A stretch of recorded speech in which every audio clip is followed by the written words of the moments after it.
দীঘাতে আমরা 3 দিন ছিলাম। সোমবার অবধি দীঘাতে ছিলাম। মঙ্গলবার দিন তাম্রলিপ্ত এক্সপ্রেস ধরে চলে এলাম হাওড়াতে। হাওড়াতে নেমে গিয়েছিলাম বেহালাতে। সেখানে আমরা 1 রাত ছিলাম। পরদিন একটা গাড়ি বুক করে চলে গেছিলাম নৈহাটিতে। আমার অনেক দিন ধরে ইচ্ছে ছিল আমি মায়ের কাছে আসব, কিন্তু সেই সৌভাগ্য এতদিন হয়ে ওঠেনি। সত্যি কথা বলতে মা না টানলে না এখানে আসা সম্ভব হয় না। বহুবার ইচ্ছে করেছি আসার জন্য, কিন্তু আসতে পারিনি।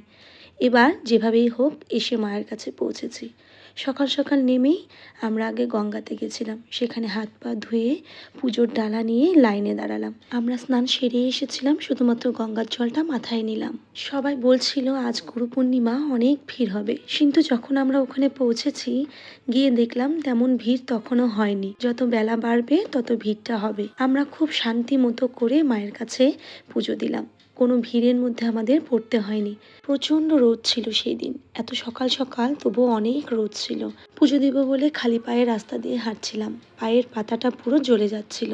যখন আমি মায়ের একদম মন্দিরের সামনে এসে পৌঁছলাম, আস্তে আস্তে ভেতর থেকে একটা অদ্ভুত অনুভূতি, মানে তোমাদের সেটা আমি বলে বোঝাতে পারবো না। আমি এখনও ভয়েস দিচ্ছি, আমার গায়ের লোম দাঁড়িয়ে যাচ্ছে। মায়ের এত সুন্দর মুখটা দেখে আমার ভেতর থেকে শুধু কান্না চলে আসছিল। আমি বুঝতেই পারছিলাম না আমি কেন কাঁদছি। হয়তো আমার অনেক দিনের ইচ্ছে ছিল মায়ের কাছে আসবো বলে, সেটা পূর্ণ হয়েছে সে কারণেই কিনা, মানে আমি বলে বোঝাতে পারবো না। খুব ভালোভাবে মার কাছে আমি পুজো দিলাম। কিছু চাওয়ার বা মাকে কিছু বলার আমার আর মানে ওইটুকু টাইমটাতে কিছুই মাথায় আসছিল না। অনেকের ভিডিওতে অনেক রকম কুমন্তব্য আমি এই নৈহাটির মন্দির নিয়ে দেখেছি, কিন্তু সে সমস্ত কিছুই আমাদের সাথে ঘটেনি। আমরা খুব ভালোভাবে মায়ের কাছে পুজো দিতে পেরেছি।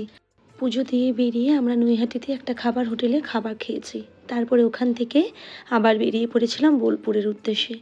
এখনের মধ্যে এতটুকুই। দেখা হবে তোমাদের সাথে নেক্সট ভিডিওতে।